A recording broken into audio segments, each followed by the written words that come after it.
Jangan lupa untuk subscribe YouTube Berazamkom dan pastikan untuk menyalakan notifikasi. Assalamualaikum warahmatullahi wabarakatuh. Selamat siang, salam sehat dan juga salam sejahtera untuk kita semua. Kami ucapkan terima kasih kepada Bapak Ibu sudah hadir kembali di ruang auditorium Universitas Islam Riau. Selanjutnya kita akan memasuki bersama sesi 2 buku kali ini dengan tema yang sangat menarik, yaitu Peta Jalan Perguruan Tinggi Islam di Indonesia. Penulis Bapak Zainal Muttaqin LP3ES. Pembedah 1 Profesor Dr. Haji Muzakir Ali MA. Pembedah 2 Profesor Dr. Insinyur Haji Musliar Kasim MS. Dalam sesi bedah buku ini akan dihandle langsung oleh moderator kami, yaitu dosen Fakultas Hukum Universitas Islam Riau sekaligus dengan jabatan yang luar biasanya sebagai wartawan senior. Untuk itu kita beri tepuk tangan dan kita persilahkan kepada Bapak Dr. Haji Syofriyadi SH MH, kami persilahkan.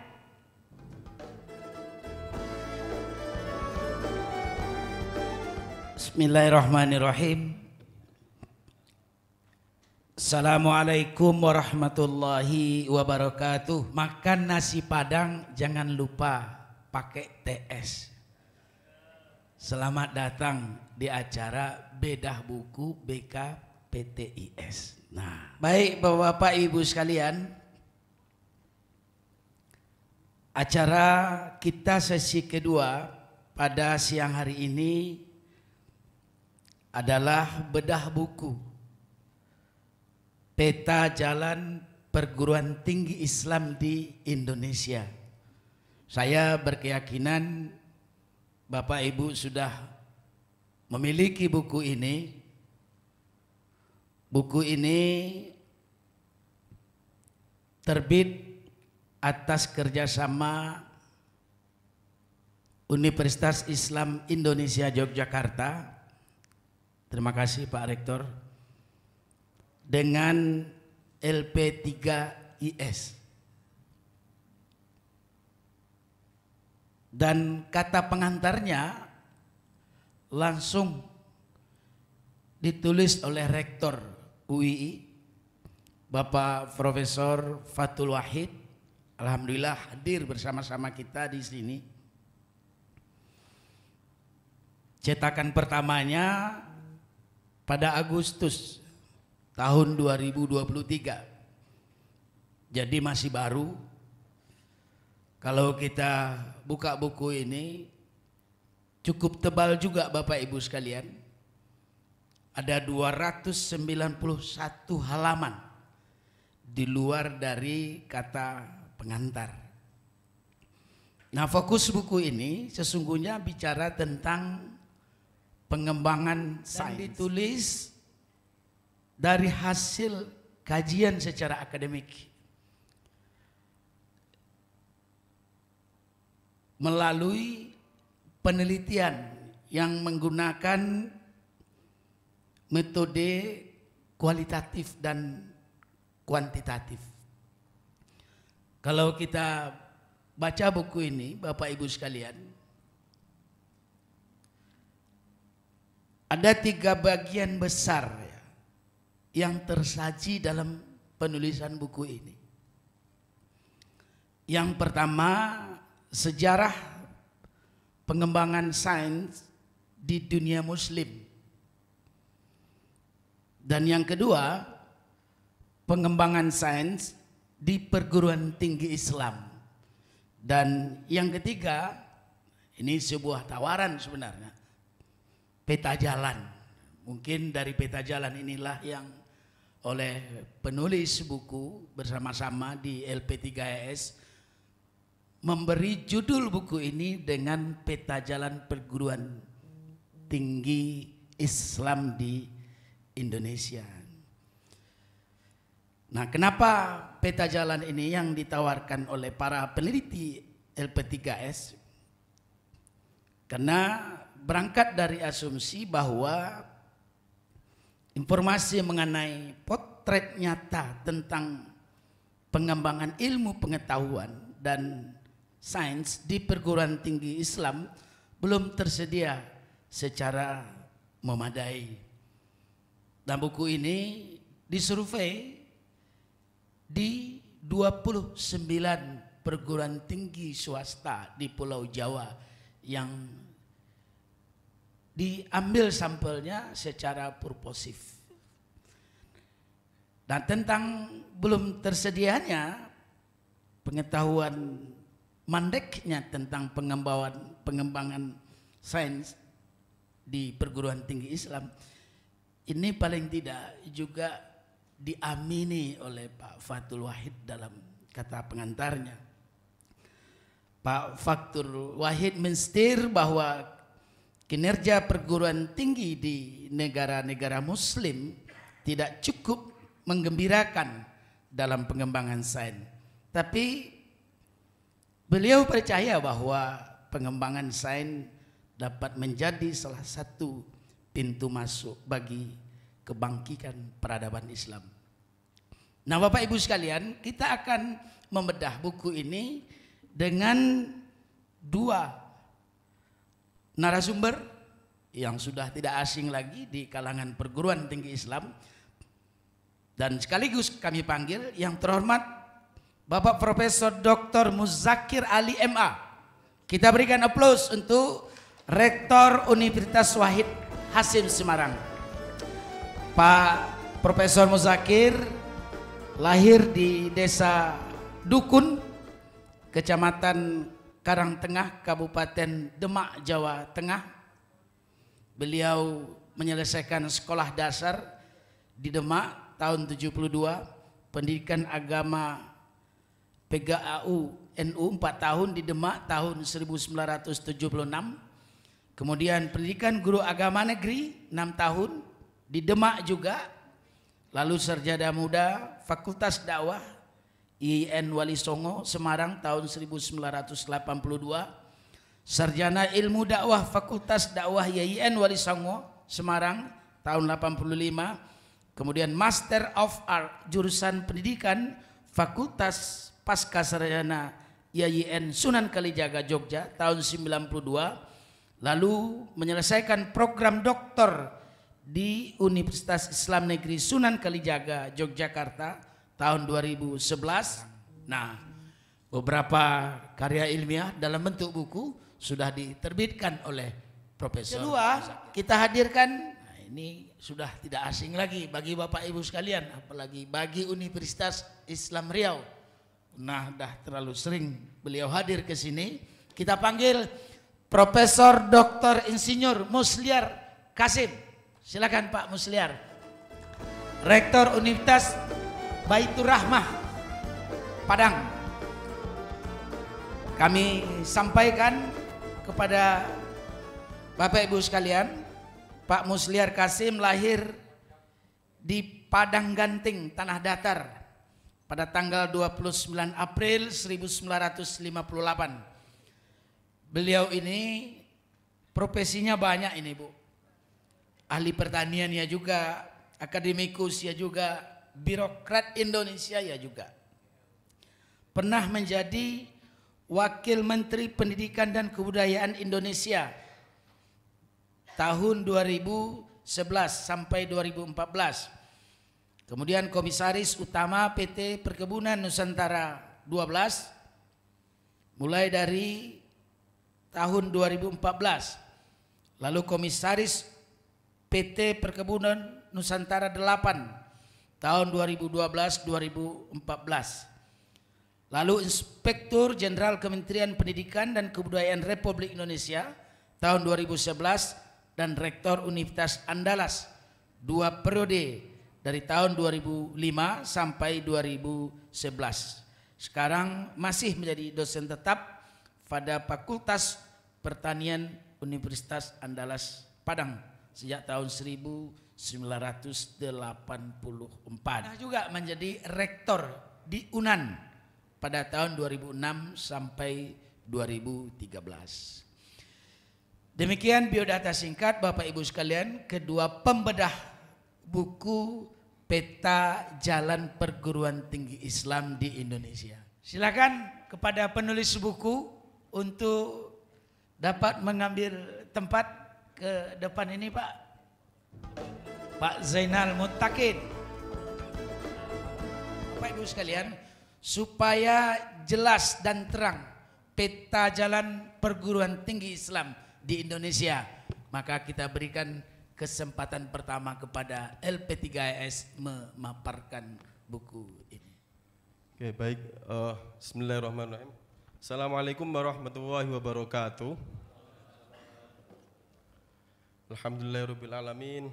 Shalatu wassalamu ala asyrafil anbiya wal mursalin sayyidina wa maulana Muhammadin wa ala alihi washabihi wasallim, amma ba'du. Yang saya hormati Profesor Saf Rinaldi selaku tuan rumah, Rektor Universitas Islam Riau. Yang saya hormati Profesor Fathul Wahid, Rektor UII sekaligus Ketua PKS PTKIS yang baru dilantik, PTIS ya. Ya, mohon maaf. Saya hormati juga Profesor Muzakir selaku pembedah, Profesor Muslian Kasim, dan Bapak Moderator, Bapak Ibu sekalian, Bapak Rektor dari berbagai perguruan tinggi Islam di seluruh Indonesia. Pertama-tama izinkan kami berdiri di sini untuk mempresentasikan isi dari buku Peta Jalan Perguruan Tinggi Islam di Indonesia. Sebenarnya barangkali mungkin saya sebenarnya belum pantas untuk maju di depan Bapak Ibu sekalian, tapi karena kami diberikan amanah oleh Prof. Fathul untuk melakukan penulisan buku berbasis penelitian, riset, maka izinkan kami untuk men-share atau menceritakan tentang hasil riset dan juga isi buku itu. Barangkali di dalam buku itu, kalau Bapak Ibu bisa lihat, ini saya kasih moto, ada sedikit bahasa Arab gitu ya. Ini kami ambil dari buku kitab Hikam karya atau Ila Asyakandari. Itu di dalam bagian awal ada syair yang fakun rojulan rijluhu fistaro Muhammadu himmati fi surya. Jadi kira-kira intinya kalau kita mau bermimpi tentang sesuatu, termasuk tentang jayanya perguruan tinggi Islam di Indonesia, boleh setinggi-tingginya, tapi tetap juga harus realistis, sehingga kita tidak bisa lebih berpijak pada kenyataan, dan kemudian apa yang kita lakukan itu tidak menjadi sebuah halusinasi. Jadi mungkin yang baik adalah di tengah-tengah. Bapak Ibu sekalian, kalau boleh PPT-nya berikutnya, next. Di dalam PPT itu, outline kami sesuai dengan buku itu, ya, strukturnya dari pertama pendahuluan, bab 1 ditulis langsung oleh Prof. Fathul, kemudian bab 2, 3, 4, 5, sampai bab 4 ya, itu sebenarnya adalah semacam penelusuran dari sisi filosofis, sejarah, dan juga fakta-fakta kontemporer, pemikiran-pemikiran sifatnya kontemporer dari pengembangan sains di dunia Islam terutama. Tujuannya adalah kami mencoba menelusuri fakta-fakta itu untuk mendapatkan semacam variabel, semacam faktor-faktor yang kemudian nanti akan kita ukur di dalam perguruan tinggi Islam di Indonesia. Jadi kami melihatnya sangat jauh sekali ke belakang, sehingga itu sifatnya masih bersifat normatif teoretik dalam tanda petik. Nah kemudian terutama pada bagian 6, 7, dan 8 itu kami mencoba down to earth. Jadi melihat variabel sejarah, variabel macam-macam filosofi segala macam itu, kemudian kita lihatkan bagaimana prakteknya di perguruan tinggi Islam di Indonesia 28 dalam hal ini. Kita ambil sampel purposif dan di Jawa gitu ya. Karena keterbatasan banyak hal kita ambil sampel Jawa. Nah, kemudian dari situ kita ukur dan kita petakan variabel-variabel itu. Dan kemudian setelah kita petakan, kita tawarkan satu solusi, peta jalan. Next. Nah, kata pengantar itu ditulis langsung oleh Prof. Fatul. Kira-kira sederhananya beliau ingin memberikan frame besar bahwa pengembangan sains itu merupakan strategi kebangkitan peradaban Islamik di dunia. Saya kira kita sudah banyak tahu lah, nggak perlu kita ulas itu ya. Eropa juga terbukti kebangkitannya itu pasca Renaissance juga karena adanya sains, revolusi industri, pertemuan mesin uap dan sebagainya, sehingga sampai hari ini 4.0 gitu ya. Kemudian di dalam pengantar itu kira-kira Prof. Fatul kalau boleh saya mentafsirkan, nanti kalau salah mohon dikoreksi Prof, itu melihat sejarah masa lampau ya, tidak untuk kembali ke masa itu, tetapi untuk membangkitkan semangat pengembangan sains di Islam yang sedang mandek. Maka kemudian ada penjelasan tentang kita perlunya untuk melihat jebakan neoliberalisme, birokratisasi perguruan tinggi, sehingga jangan sampai itu menjadi bottleneck di dalam melakukan produktivitas ilmu pengetahuan terutama di perguruan tinggi. Next. Nah, di bab berikutnya mohon izin untuk berdiri sebentar, Prof, untuk melihat slide-nya. Ini kami di bab ini itu intinya adalah ingin memberikan semacam frame atau semacam bingkai dari isi buku ini. Karena intinya kami melihat dan saya kira di banyak diskusi itu yang terjadi tentang pengembangan sains di dunia Islam, tentang adanya bagaimana Islam itu bisa menjadi utama dalam hal pengembangan sains itu masih dalam tahap utopian, atau itu masih menjadi sebuah cita-cita yang bagus, dianggap ideal, tapi tidak mudah diwujudkan, sehingga barangnya belum ada, sehingga itu hampir mendekati utopian. Nah, kemudian frame buku ini adalah kalau seperti itu kita melihat ada ide-ide tentang adanya sains theocentric, sains emansipasi, universal humanity itu term-term yang biasa digunakan di dalam diskursus tentang keislaman itu masih begitu tinggi, sehingga ini perlu kita turunkan. Nah, cara menurunkannya adalah salah satunya kita melihat ada 4 tahapan ini. Ada bisa diturunkan itu dengan karena external altered world, atau karena kalau dalam bahasa kami itu mungkin karena kehendak Tuhan, karena ya sudahlah itu takdir, karena udah susah sekali, udah mengalami kebuntuan, sehingga kalau itu hidup itu sebuah takdir.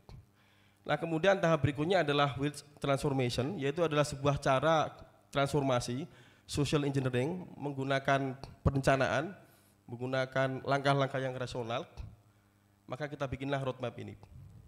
Kemudian berikutnya adalah technological innovation ini, technological discovery ini. Kita menggunakan dalam menciptakan roadmap yang kita pakai di dalam buku itu, kita mencoba menerapkan teknologi menggunakan sistem software gitu ya. Sehingga kemudian bisa menciptakan semacam langkah-langkah yang barangkali terukur dan realistis sesuai dengan yang terjadi dalam kondisi lapangan. Nah, buku ini yang ini kita katakan di dalam bab ini adalah buku ini tidak dalam rangka untuk membangun sebuah diskursus tentang bagaimana masa depan Islam sains di Indonesia, karena sudah banyak sekali ditulis oleh para ahli, Sardar, Cak Nur segala macam di Indonesia, ada Kunto Wijo, Prof. Azra dan sebagainya itu, termasuk juga Prof. siapa yang transdisiplin segala macam itu. Nah, tetapi lebih berisi tentang membangun instrumen pendorong pengembangan sains menjadi lebih empirik. Karena selama ini yang terjadi adalah sepertinya yang dibicarakan itu terlalu dalam tanda petik masih tinggi, utopis gitu ya. Kemudian titik tekan kami yang kedua adalah hasil daripada buku ini, karena di dalamnya itu kami petakan berbagai universitas, tidak untuk membandingkan satu sama lain, tetapi untuk mencari semacam jalan keluar gitu ya. Bagaimana kondisi yang dihadapi itu kemudian bisa dicarikan jalan keluarnya. Kemudian pada bab berikutnya, ini hanya review tentang apa itu ilmu dan sebagainya. Saya kira bisa next Mas PPT-nya. Saya kira poin yang terakhir itu ya, bahwa ada pendapat yang kami yakini gitu ya, tentang definisi dari ilmu dari ahli umma gitu ya. Kalau yang lain apakah apa itu dan sebagainya, saya kira kami punya keyakinan bahwa Bapak Ibu sudah sangat paham sekali. Nah, tetapi yang terakhir ini itu ada tahapan sebelum menjadi ilmu, itu kan ada tahapan yang disebut dengan wahmun gitu ya. Jadi wahmun itu masih semacam, kadang mungkin orang mengatakan seperti kayak halusinasi atau hipotetik atau preposisi, kemudian syak, keraguan-raguan. Jadi ketika proses menciptakan ilmu itu kebenarannya masih di bawah 50% atau bahkan masih menjadi wacana, itu wahmun. Tapi kalau 50% syak, tapi kalau 95% itu dikatakan sebagai dhonun rojih, prasangka. Jadi ilmu itu sebenarnya adalah prasangka tapi valid, kira-kira gitu. Karena kebenarannya tidak bisa dijamin 100%. Ada satu realitas yang seringkali tidak bisa dijelaskan dari sebuah eksperimen atau pengetahuan. Nah, ketika yang terakhir itu adalah ilmu qot'i, ilmu wajib, ilmu yang nakli kalau dalam bahasa Islam ya. Nah, yang menarik bagi kami adalah bahwa di dalam tradisi Eropa dan juga di Barat pada umumnya, itu seringkali berangkatnya dari hipotetik, dari wahmun, kemudian diteliti, diobservasi menjadi syak. Taruhlah misalnya teori-teori tentang apa namanya itu kalau di dalam ekonomi itu third of demand law itu ya, tentang Allen proposition itu kan. Itu hanya cerita tadinya apel di Washington yang tidak begitu yang bagus tapi tidak di situ. Kenapa berada di luar daerah itu, kemudian diteliti dan sebagainya. Diteliti, dibikinkan rumus matematiknya, diteliti secara observatif, diperdebatkan di banyak forum, diuji cobakan dan sebagainya gitu ya. Sehingga pada akhirnya menjadi semacam ilmu, sehingga dia menjadi value-nya itu kemudian ditransfer dalam apa yang sekarang kita kenal lama itu GPN, Global Production Network gitu, yang menjelaskan kenapa kemudian ada pabrik-pabrik internasional Toyota dan sebagainya itu lebih banyak di Asia, di Indonesia daripada di negara aslinya sendiri. Nah, itu proses pembuatan ilmu. Nah, kita di Islam itu justru berangkatnya sebenarnya bukan dari wahmun tapi dari ilmu qot'i, dari Al-Quran, hadis, banyak meyakini itu tapi nggak jadi apa-apa. Kita banyak membaca Al-Quran, banyak membaca macam-macam tapi nggak jadi ilmu. Yang Eropa itu dengan cara seperti itu ya, itu menjadi ilmu. Kenapa? Alasannya adalah yang kami temukan karena mesin knowledge reproduction-nya itu tidak jalan, kira-kira begitu.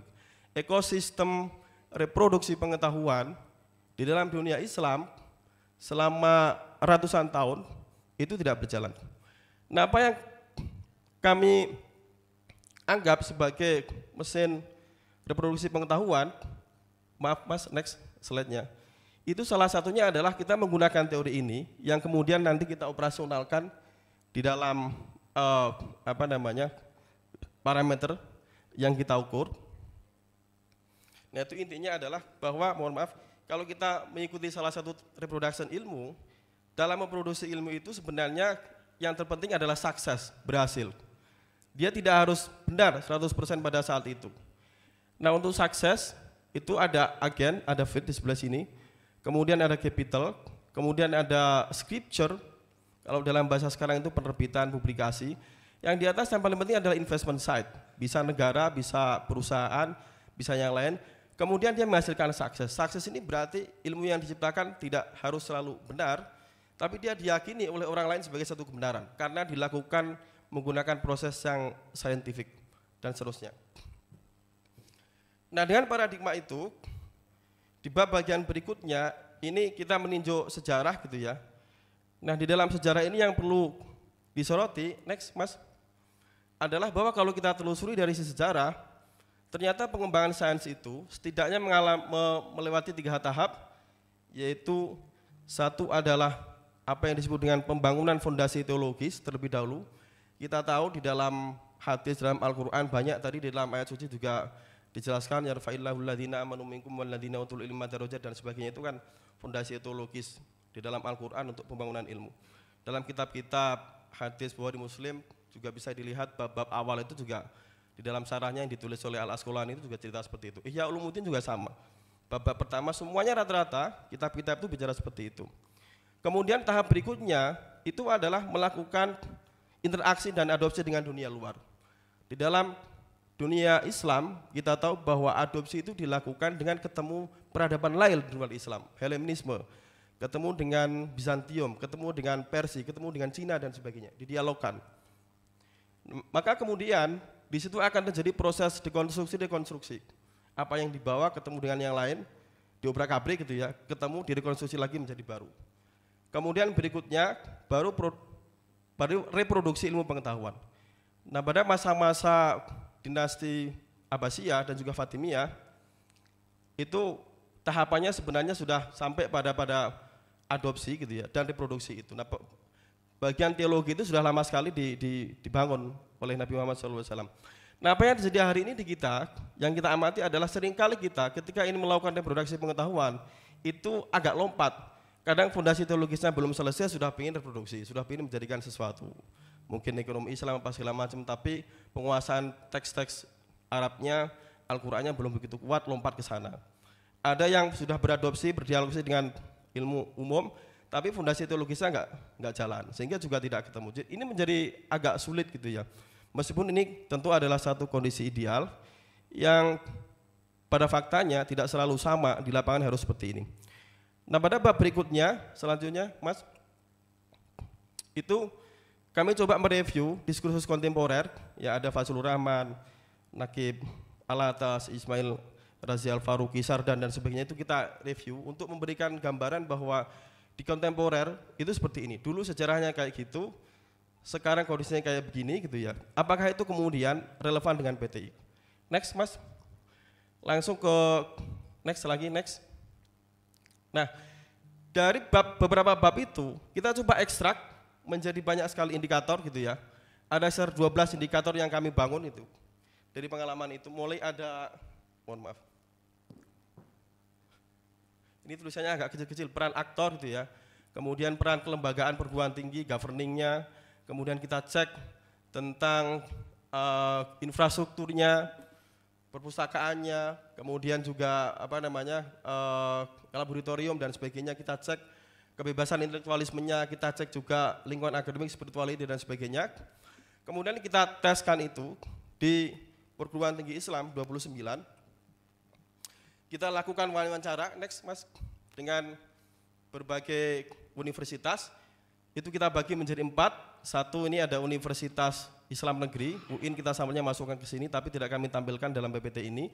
Kemudian Universitas Islam yang berbasis Ormas, NU dan Muhammadiyah. Ada juga Universitas Islam yang tidak berafiliasi dengan lembaga tertentu. Ini sampelnya kira-kira seperti ini. Indikator-indikator itu kami wawancarakan gitu ya, melalui wawancara langsung. FGD kami ketemu beberapa rektor, dekan, wakil dekan, kemudian kepala LPM gitu ya. Sehingga kemudian datanya kita masukkan ke dalam metode MICMEC, langsung Mas.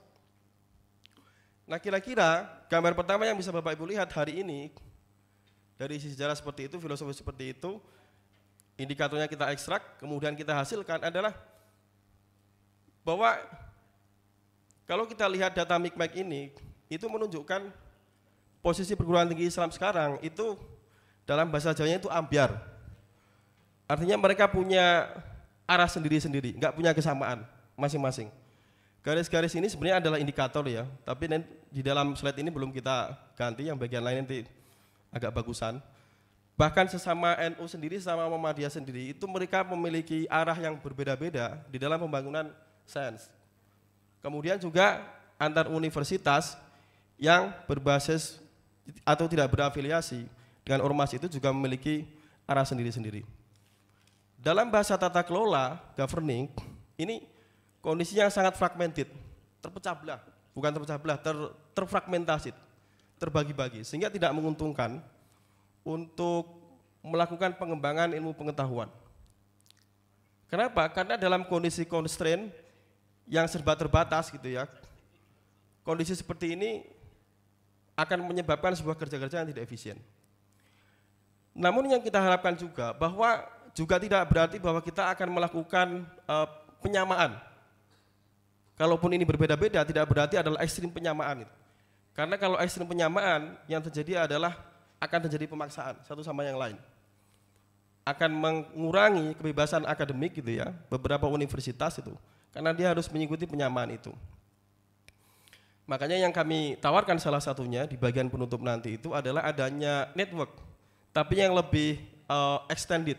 Tidak hanya sekedar melakukan pertemuan rutin dan sebagainya, tapi mencoba membuat sebuah network yang dia bisa melakukan share pada tingkat resources bahkan atau bahkan pendanaan gitu ya, share laboratorium, share pendanaan untuk melakukan riset-riset besar yang berkelanjutan gitu ya, sehingga kemudian kekurangan atau keterbatasan dari pendanaan dan sebagainya itu bisa diatasi. Tapi ini tentu tidak mudah gitu ya. Ini bisa jadi di atas kertas bagus, tapi tidak mudah. Ini untuk mengatasi kondisi perguruan tinggi hari ini yang sifatnya masih sangat fragmented atau tidak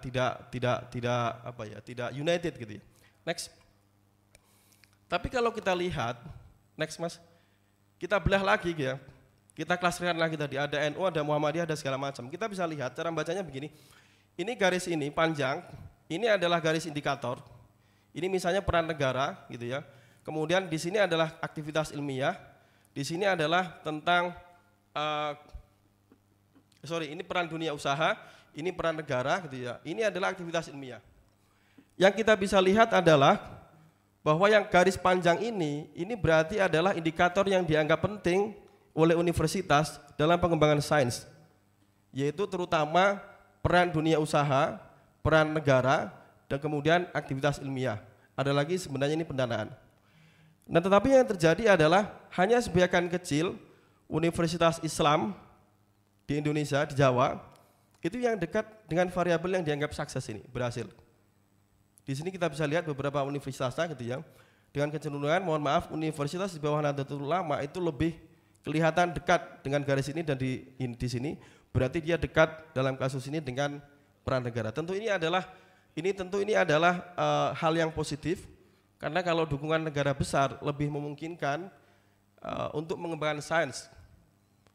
Meskipun tentu ada konsekuensi sendiri, plus minusnya yang kemudian juga harus diperhatikan. Peran dunia usaha dianggap penting oleh universitas itu, tetapi yang terjadi hampir tidak ada di sini yang dekat, kecil sekali. Kalaupun ada, itu mereka dekat tapi dengan industri kelasnya adalah UMKM. Kemudian yang ketiga adalah aktivitas ilmiah. Ini juga hampir nggak ada. Aktivitas ilmiah kami maksud adalah tadi, proses bagaimana dari preposition, dari hipotesis, kemudian itu dijadikan menjadi teorem gitu ya, kemudian dites di lapangan dan sebagainya didiskusikan gitu ya. Kalau yang dipakai misalnya kan Human Development Index-nya UNDP tahun 1990-an itu kan juga sama. Diciptakan dengan cara seperti itu, dites di lapangan dan sebagainya, kemudian dia menghasilkan sesuatu dipakai. Nah, itu yang dimaksud dengan aktivitas ilmiah. Hampir juga tidak ada. Karena kondisi ini yang terjadi, minimal 3 variabel ini, peran negara, peran dunia usaha, dan aktivitas ilmiah, ini membuat lagi-lagi pengembangan ilmu pengetahuan menjadi sulit. Karena tadi yang saya katakan di depan bahwa ekosistem knowledge reproduction-nya itu tidak jalan. Peran negara yang betul-betul mendukung aktivitas ilmiah, kemudian pendanaan, dan juga peran dunia usaha. Kalau kita kembali ke periode Abbasiyah misalnya, itu kan kuat sekali. Peranannya khalifah ya, kemudian ngasih infrastruktur, ngasih pendanaan dan sebagainya. Nah, ini menjadi bottleneck buat kita. Nah, cara penyelesaiannya salah satunya adalah kalau dalam bahasanya John Horan, salah satu ahli itu melihat ini sebagai satu yang doubtful but not impossible. Mengembangkan sains di dunia PT itu suatu hal yang meragukan, tapi bukan tidak mungkin. Masih ada celah. Celah yang kami lihat di sini, salah satunya adalah kedekatan beberapa universitas Islam negeri ini dengan negara. Itu akan lebih bagus kalau kemudian diakumulasikan tidak hanya sebatas dukungan-dukungan infrastruktur, tapi juga dukungan-dukungan yang kemudian bisa menciptakan knowledge reproduction itu. Aktivitas ilmiah diperkuat, kemudian riset yang kencang gitu ya. Nah di beberapa universitas itu masih agak jarang. Next, Mas. Mas, mohon izin kalau bisa agak dipersingkat. Oh iya, terakhir saja kalau gitu. Next. Nah yang terakhir itu, suasana rumah nanti silakan dibaca sendiri. Di bagian terakhir nanti, next Mas, next. Penutup itu, kami hanya ingin mengatakan ini menawarkan peta jalan ya. Satu adalah dengan dukungan negara, ada infrastruktur, ada pendanaan gitu ya. Next, nanti dibaca sendiri. Yang paling terakhir Mas, bagian penutup itu. Bab penutup, kita ingin mengatakan begini. Kira-kira peta jalan ini tidak harus bersifat kaku. Tergantung universitas masing-masing kondisinya seperti apa. Sehingga bisa diimprovisasi gitu ya. Dan kemudian tawaran yang terakhir adalah tadi kita katakan professional network gitu. Karena kalau kita lihat dari sejarah segala macam, itu kita tarik seperti ini. Yang tersisa hari ini salah satunya yang kuat, tapi kemudian faktor-faktor yang lain dari sisi ekosistem knowledge reproduction itu tidak terpenuhi. Sehingga tadi kami tawarkan 3 peta jalan itu yang nanti bisa kita ulas di dalam diskusi. Terima kasih. Assalamualaikum warahmatullahi wabarakatuh. Waalaikumsalam warahmatullahi wabarakatuh. Terima kasih Pak Zainal Mutakin atas pemaparannya terkait dengan peta jalan pengembangan sains di perguruan tinggi Islam. Beliau ini selain sebagai peneliti di LP3S juga dosen pada Fakultas Ekonomi dan Bisnis YIN Sultan Syarif Hidayatullah Jakarta. Baik, Bapak Ibu sekalian, kita masuk ke pembedah pertama. Kami beri kesempatan 10 menit ya Pak untuk Profesor Dr. Muzakir, dipersilakan Pak. Assalamualaikum warahmatullahi wabarakatuh. Bismillah, alhamdulillah, salatu wassalamu ala rasulillah Sayyidina Muhammad wa ala alihi salata ahli samawati wal ardi alaihi wa ajiz ya rabbi lutfakal khafiyya fi amrina mabadu. Mengambil syairnya Imam Syafi'i, wa dahru fi hali ajib wa ghaflatun nasi anhu ajabu. Jadi demi waktu itu keadaannya, kondisinya sangat ajib, mengagumkan perubahannya. Tetapi lebih ajib adalah ketika ghaflatun nas, lebih ajib ketika manusia pada lengah.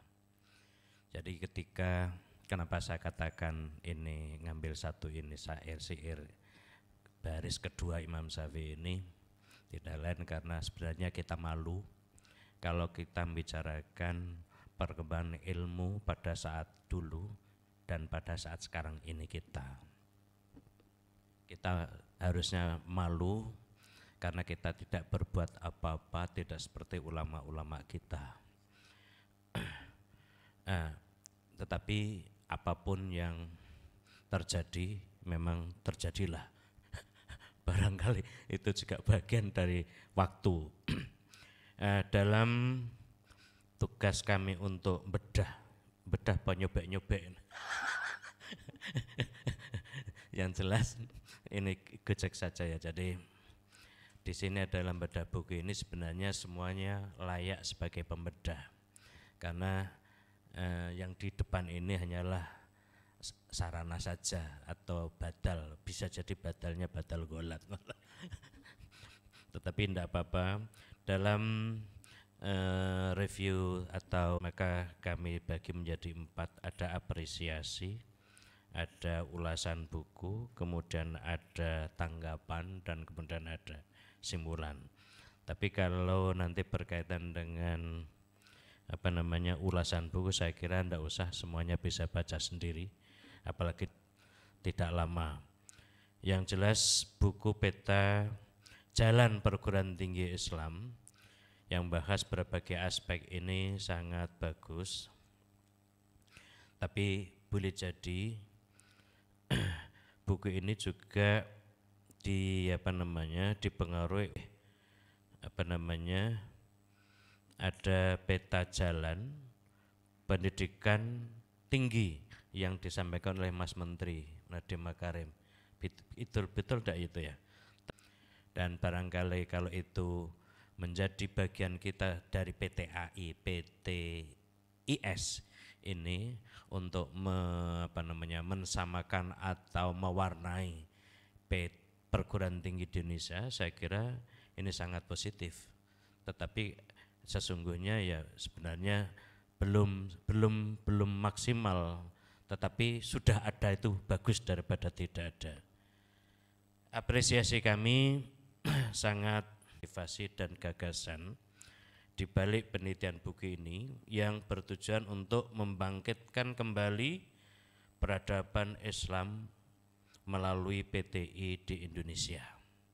Ini kan kita kan rindu kebangkitan Islam seperti apa, kita ini sebagai mayoritas sekaligus memiliki harapan agar melalui BKS PTIS ini PR Prof Fathul ini, bagaimana bangsa Indonesia ini melalui BKS PTIS berkontribusi dalam membangun peradaban dunia di masa depan. Nah, kalau umum tidak siap, ya seharusnya yang Islam ini. Hanya BKS ini seberapa. Kami pernah mengadakan muktamar ilmu pengetahuan di Mbak Allah. Nah ini kalau maka ini kemudian menjadi prinsip kami sains di Unwas, sainteknya Unwas kami harapkan bisa berwarna aswaja, itu kira-kira seperti itu nilainya. Bapak-Ibu sekalian yang kami hormati, kemudian saya teringat dengan optimisme dan harapan dari Pak ilmuwan Barat terhadap lahirnya sumbangsi Islam di Indonesia sebagai muslim terbesar yang seringkali ini juga muncul di Forum Annual International Conference ICIS, seringkali diselenggarakan oleh Kemenak itu, yang sering kami juga ikut. Para pengamat itu berucap sudah pantas bila muslim Indonesia menjadi salah satu kiblat muslim dunia. Inilah yang harus kita pikirkan bersama sebagai perguruan tinggi Islam PTI ini. Kemudian saya langsung aja ulasan, tidak usah tanggapan pertama. Bab pertama saya buka beberapa itu. Saya memang tertarik, kalau tidak ini mungkin saya masih di Thailand. Saya membawa 21 rektor karena saya sekaligus ketua PAPTISI Jawa Tengah. Saya bawa ke Thailand dan Malaysia, kerjanya beberapa 4 perguruan tinggi dan MOA itu. Kurang sehari saya tinggal ke sini. Mereka sekarang masih di sana. Nah, pertama kajian buku ini perlu dibatasi waktu, Bapak. Serta setting sosial yang mempengaruhinya, terutama situasi politik yang menyertai. Seperti mengapa PTI NU itu masih kecil-kecil. Mengapa PTI NU UNU kecil-kecil, Stainu cilik-ciliknya dan belum berkembang. Tentu ini lebih banyak korban politik di era itu. Karena NU pada saat itu memang berpolitik sebagai partai politik.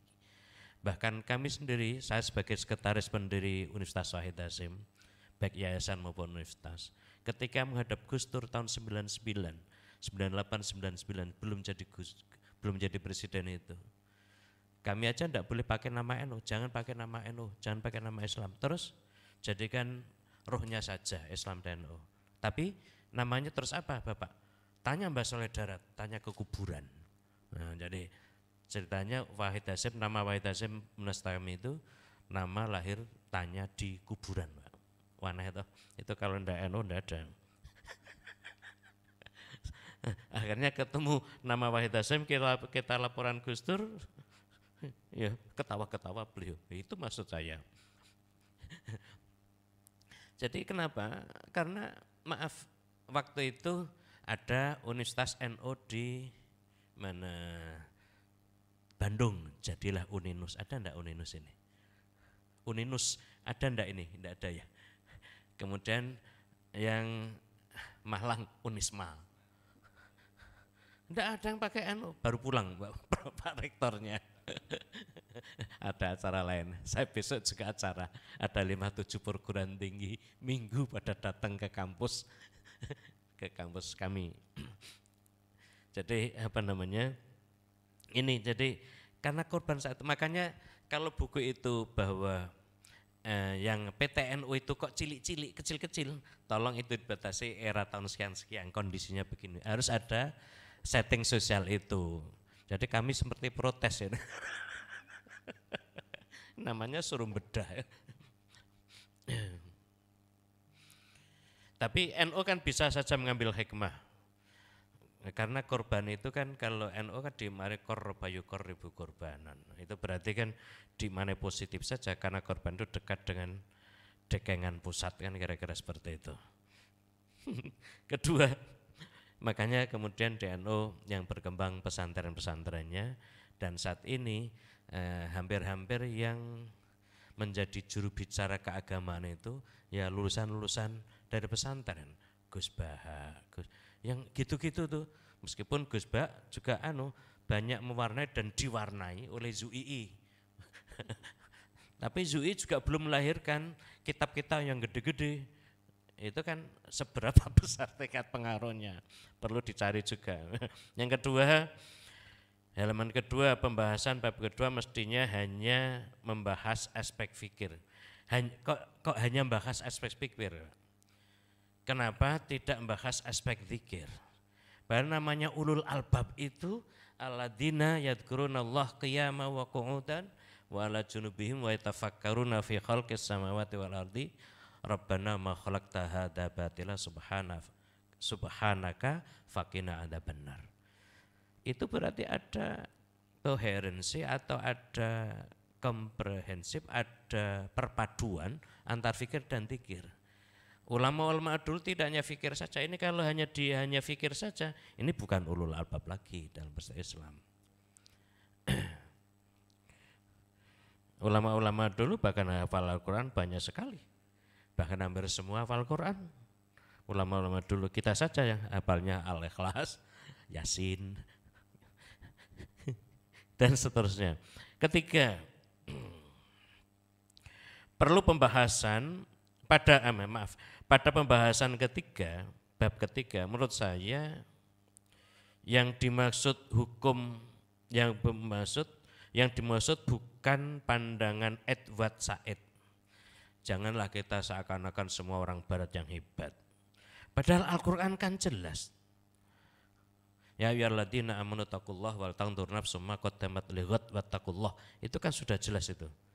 Jadi bab 3 itu gimana itu? Pandangannya Edward Said itu yang bab 3 tentang apa? ilmu yang pijakan bahwa sekarang untuk masa depan itu loh. Jadi makodamat legot itu Al-Quran bukan Edward, lebih dulu Al-Quran daripada Edward. Kenapa disepelekan Qurannya daripada Edwardnya? Ya itu kritiknya. Ya boleh saja atau kritik kok. Masa enggak boleh. Kemudian lembaga PTI idealnya menjadi madhab jamaah untuk membangun dinasti pengembangan ilmu. Ini bisa terwujud melalui kolaborasi berbagai disiplin ilmu untuk pengembangan sains, terutama untuk terwujudnya sains yang berbasis nilai-nilai Islam. Jadi tadi gimana kalau ZUII punya berbagai macam profesor, misalnya Profesor Fathul ini bidangnya apa? Informatika, ditemukan dengan kimia, dipertemukan dengan, lain itu ngomong bareng bagaimana ilmu itu sungguhnya dalam Islam. Nilai-nilai apa yang bisa diambil dari basis Islamnya di informatika, di kimia, di nuklir, di matematika dan sebagainya, insya Allah itu akan hebat, itu meriah. Nah, disuratin sudah disurati. Kejem ya Pak moderator, kejem. Terus yang PTNU, maaf ya, kami Unwahas terutama terutama Unwas, katanya dekat dengan pemerintah. Asem tenan, ratrimo aku. Sekarang iya, tapi tidak. Kami utang, Pak, minal ghorimin loh. Kami beli tanah 20 hektar, bangun kampus fakultas kedokteran, fakultas farmasi, fakultas yang kami pindah ke kampus 2. Itu 20 hektar kemudian bangunannya ya ratusan M, sedikit pun tidak dari negara. Piye toh? Kami hanya punya dagangan pusat Allah Subhanahu wa Ta'ala, angel itu. Iya, awal-awalnya sedikit-sedikit, kecil-kecil Pak. Tapi kalau dihitung, yang non-NU sekian puluh tahun sudah menikmati, NU baru mulai sebentar sudah dirasani. Nah, ya protes aku. Maaf ya. Waktunya telas. Kemudian yang satu lagi, kemudian yang ini, yang PTNBH. Sekarang ini harus kita sikapi. Kami sering bertemu dengan rektor-rektor PTN yang PTNBH. Memang betul-betul PTNBH itu begitu berhawa nafsu. Nafsunya besar untuk mendapatkan mahasiswa yang banyak karena itu satu-satunya yang lebih cepat untuk memenuhi kebutuhan bayari non-ASN. Ada satu perguruan tinggi negeri 1.500 harus ambil dari mahasiswa baru. Bayari tenaga, dosen dan tendik 1.500 1 tahun. Itu berapa M? Harus cari yang paling mudah adalah dari mahasiswa baru. Akhirnya PTNB itu buka, tidak ada tutupnya. Nah ini makanya kita harus mempunyai sikap siasat bersama, strategi bersama, bagaimana bisa PTNBH tidak seperti itu. Dan alhamdulillah untuk kasus kami Unwas, alhamdulillah selalu naik meskipun kemarin COVID malah bangun gedung, pirang-pirang, kemudian meskipun ini ketika diterpa begini ya malah naik, alhamdulillah. Terima kasih, assalamualaikum warahmatullahi wabarakatuh. Terima kasih Pak Profesor Muzakir. Mudah-mudahan nanti apa yang disampaikan oleh Pak Profesor Muzakir dapat kita kembangkan lagi di dalam acara bedah buku ini. Untuk pembedah kedua kami undang Bapak Profesor Dr. Musliar Kasim dalam waktu 10 menit Pak. Baik, assalamualaikum warahmatullahi wabarakatuh. Alhamdulillahirabbil alamin. Wassalatu wassalamu ala asrafil anbiya wal mursalin wa ala alihi wa ashabihi. Kalau Pak Prof Muzakir Ali ditunjuk sudah lama untuk jadi pembedah ini. Tapi saya ditugasi tadi malam oleh Pak Rektor ini. Karena beliau tuan rumah enggak bisa nolak saya. Waktu saya di perjalanan diminta oleh beliau untuk jadi pembedah. Saya bilang saya belum punya bukunya, saya bilang bisa enggak dikirim soft copy-nya. Enggak pula punya soft copy-nya. Saya bilang tolong nanti dikirim ke hotel. Sampai di hotel bukunya ternyata jam 8:30 malam. 8:30 malam saya baca-baca, oh hebat sekali bukunya nih. Kalau saya baca sepintas buku ini, layak untuk menjadi disertasi 2 orang doktor. Tepuk tangan untuk kita bersama. Menurut saya sudah komplit ya, sudah sempurna sekali. Jangankan bukunya, pengantar Pak Fatul saja itu sudah menarik dan pakai referensinya lengkap sekali. Ya lengkap sekali. Sehingga kalau saya mau bedah, apa yang mau saya bedah? Sudah lengkap penulisnya, memang orang-orang yang sudah piawai dalam melakukan penelitian. LP3S itu sudah terkenal sekali. Tapi akhirnya saya berpikir, kalau sebagai pembedah enggak memberikan komentar kan enggak bagus Pak. Ya enak aja di pembedah itu ya mesti bisa kita lihat apa yang masih bisa kita berikan komentar. Yang pertama ketika kita baca bukunya dari segi judulnya ya, Peta Jalan Perguruan Tinggi Islam di Indonesia.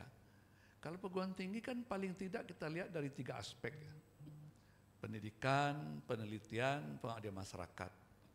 Di buku ini sayangnya hanya dari segi sains saya. sains penelitian, artinya kan baru dharma kedua.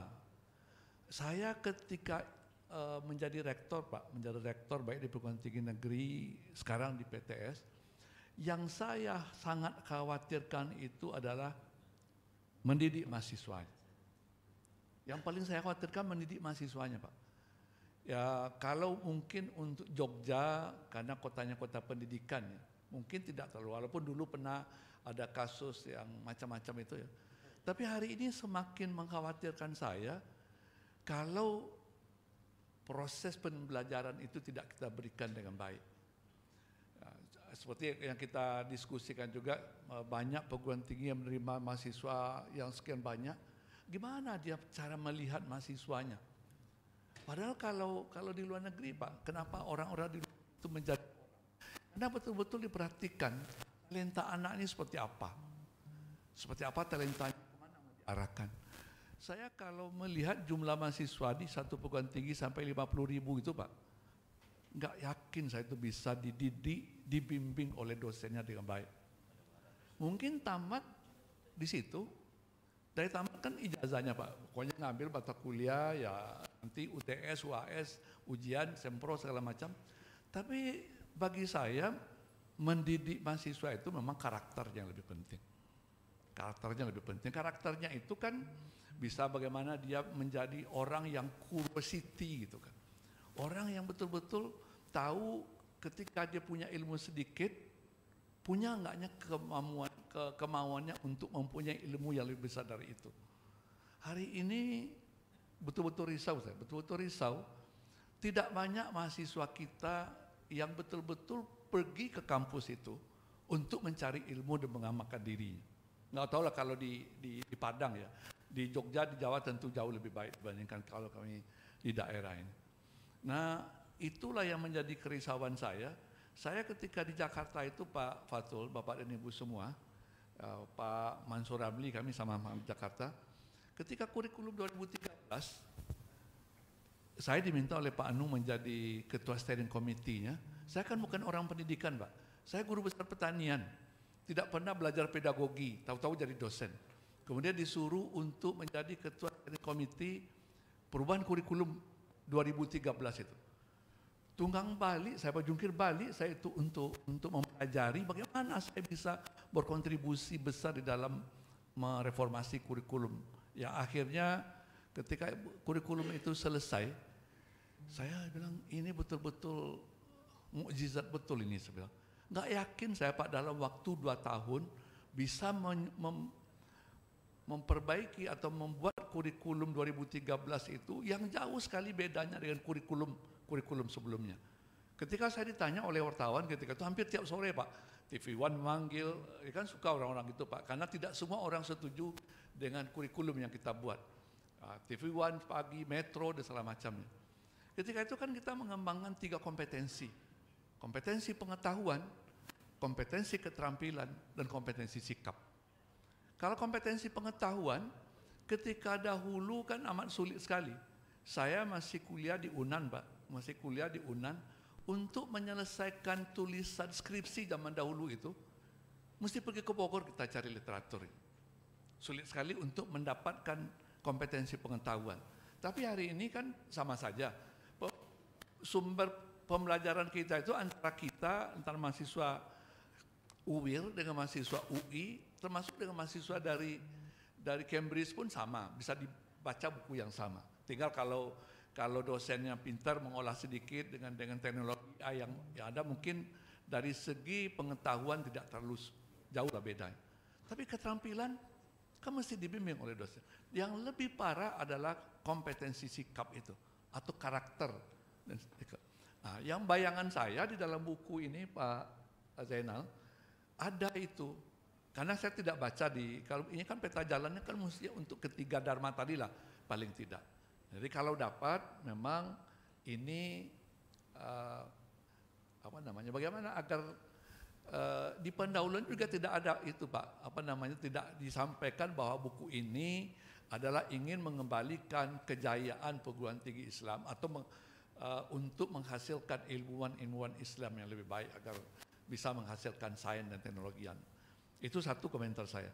Komentar saya kedua, dari segi tadi drama pertamanya pendidikan, drama ketiganya itu untuk pengabdian masyarakat. Bagaimana perguruan tinggi Islam bisa membantu masyarakat yang hari ini sangat duafa, Pak. Sangat duafa. Apa yang kita kerjakan? Mestinya ada peta jalan yang untuk kita membantu orang-orang yang tidak mampu. Kalaulah kita sama-sama PT IIS ini bekerja sama untuk umpamanya di Riau ini mana yang belum tinggi APK-nya, kita undang kalau memang miskin tidak semua bisa diundang oleh Pak bidik misi atau oleh kartu Indonesia Pintar sekarang itu. Bisa enggak kita undang? Saya ke ketua yayasan saya, kebetulan yayasan saya kan yayasan keluarga. Tinggal meyakinkan satu orang ketuanya saja. Kalau yayasan yang milik bersama kan agak repot. Bu, saya bilang, kuota kita ini adanya. Katakanlah kedokteran kita dapat 150. Kalau kita terima dari orang miskin satu orang saja, itu luar biasa. Jadi dokter, orang yang tidak pernah terbayang oleh dia jadi dokter, bisa enggak? Saya bilang. Nah, kalau untuk prodi lain, kalau pemain daya tampung 100, orang yang layak kita terima itu katakanlah 95 biaya dengan 100 orang kan sama saja. Kenapa kita tidak terima 5 orang-orang miskin, saya bilang. Ya kan, ini contohnya untuk pengabdian masyarakatnya. Dan banyak juga kegiatan-kegiatan hasil riset kita yang bisa kita jadikan teknologi tepat guna untuk membantu masyarakat di pedesaan itu, Pak. Kalau kami, karena dari seluruh prodi kami itu prodi kesehatan, kita setiap tahun itu kita bawa rumah sakit, Pak. Kalau Pak Fatul kan punya rumah sakit 5 ya. Kami 2 rumah sakit gigi dan mulut, 1 rumah sakit umum 1. 4 hari kita melakukan pengabdian. Kita bawa betul dokter spesialis 4 bagian itu, Pak. Mulai dari obgyn, penyakit dalam, kita buka, kita pinjam puskesmas, kita jadikan rumah sakit. Kita undang 500 orang per hari bisa kita layani untuk membantu. Karena dokter spesialis di puskesmas kan tidak ada, Pak. Dia kalau mau berobat dirujuk oleh puskesmas terlebih dulu baru dia dapat pelayanan dokter spesialis. Kemudian yang ketiga, masih ada waktu, Pak. Nah, kalau yang ketiganya, bagaimana kita kalau dapat memperkuat kerjasama di antara kita PTIS ini, Pak. Saya terima kasih kepada Pak Rektor UIR. Ketika Kampus Merdeka baru disosialisasikan oleh Pak Nizam. Pak Nizam itu sosialisasi Kampus Merdeka ini, MBKM itu, pertama di UNAN paginya, kemudian siangnya di UNP, sorenya saya minta ke Petorama. Ketika itu kan ada pertukaran mahasiswa ini. Ketika pertukaran mahasiswa, saya jadi rektor UNAN ketika itu setengah mati saya meyakinkan Pak Rektor UI, Pak Gumelar ketika itu, untuk mau menerima mahasiswa UNAN kuliah di sana. Bagaimana biayanya, Pak? Pak, saya dengar UI ini PNBP-nya ketika itu namanya, PNBP-nya 1 triliun, Pak. Untuk apa uang 5 juta itu bagi UI kalau diterima mahasiswa UNAN di sana untuk kuliah? Belum ada itu program MBKM, Pak. Akhirnya saya yakinkan satu persatu, Pak.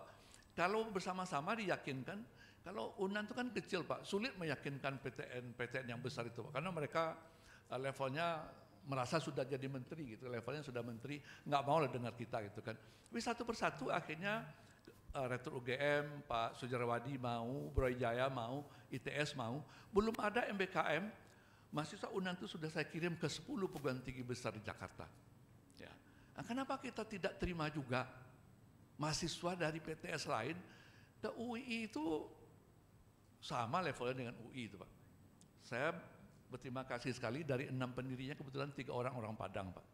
Ya, kalau tidak ada orang Padang yang bertiga itu UI belum ada juga mungkin. Ya, kita doakan untuk beliau karena Muhammad Yamin di situ, Pak Hatta dan Pak Natsir. 6 orang pendirinya Pak Prof Mansur, 3 orang Padang. Ya. Saya itu yang saya salutkan kepada Pak Safrinaldi. Ketika program MBKM dianukan, saya telepon beliau. Pak, ini ada program baru nih. Saya ini betul-betul cita-cita saya ketika saya menjadi rektor UNAN. Kita pertukaran mahasiswa aja, Pak, saya bilang. Mungkin bagi UIR untuk ke Petorama itu tidak menarik. Ya karena beliau tidak banyak prodi kesehatannya juga. Kami prodi umum hanya manajemen dan kewirausahaan. Enggak usah Bapak kirim. terima saja mahasiswa saya. Berapa orang Pak bisa terima? Bisa enggak terima 50 orang? Oh, janganlah Pak Mus katanya, 20 orang saja. Belum dilaksanakan MBKM pertukaran mahasiswa itu Pak Safri Nadi sudah menerima mahasiswa Baitur Rahmah 20 orang pada waktu itu. Tepuk tangan untuk Pak Safri Nadi. Nah, kalau ini bisa kita bertukar juga Pak, bertukar juga. Coba bayangkan ada kawan tadi yang dari Wamena, Mas Eden. Coba bayangkan Pak, mahasiswa saya sekarang Pak, ada yang ikut PMM 3 itu Pak ke Papua. Dia pilih Papua. Kami ada sekitar 40 orang yang outbound, inboundnya sekitar banyak itu juga. Mereka pilih Papua. Kan menarik juga bagi orang Papua untuk kuliah di tempat lain. Kenapa kita tidak lakukan mandiri karena kalau itu kan terbatas juga. Nah, konon katanya untuk PMM 4 ini tidak semua perguruan tinggi bisa melakukan itu, terutama untuk dia menerima ya, untuk menerima. Nah, kenapa kita coba bayangkan mahasiswa dari entah berantah di pelosok bisa kuliah di UIR gitu kan, bisa kuliah di UII, bisa kuliah di tempat Prof Mansur dan segala macam.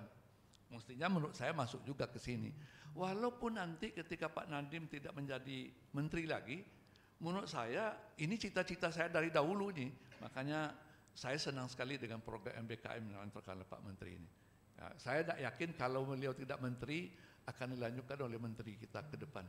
Karena di kita nih menteri itu baru hebat Pak ketika tidak memakai program yang lalu. Baru hebat menteri. Kalau menggunakan program yang lalu tidak hebat dia. Oh itu kan sudah ada yang lama. Walaupun ganti nama saja Pak. Waktu kita dulu kan bidik misi namanya Pak. Sekarang KIP gitu kan. Yang penting berubah lah. Ya. Syukur tidak diberhentikan.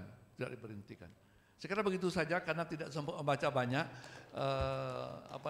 Mohon maaf nih Pak Fatul, Pak Zainal tidak semua membacanya. 2 jam waktu untuk membaca disertasi seperti ini berat sekali bagi saya. Ya, karena ini sudah layak sebuah disertasi. Demikian saja. Assalamualaikum warahmatullahi wabarakatuh. Waalaikumsalam warahmatullahi wabarakatuh. Terima kasih Pak Profesor Musliar Kasim. Bapak Ibu sekalian, semakin terbuka jalan bagi kita untuk mendiskusikan banyak hal terkait dengan peta jalan perguruan tinggi Islam di Indonesia. Baik yang disampaikan oleh Profesor Muzakir maupun yang disampaikan oleh Profesor Musliar Kasim itu adalah beberapa di antara masukan yang kami harapkan ini dapat feedback baru dari LP3ES. Kita akan buka sesi diskusi, tapi sebelum sesi ini kita buka, saya kasih 5 menit dulu kepada Pak Zainal untuk merespon ulang. 5 menit aja Pak Zainal ya, untuk merespon ulang apa yang disampaikan oleh Pak Profesor Muzakir dan Pak Musliar. Silakan Pak Zainal.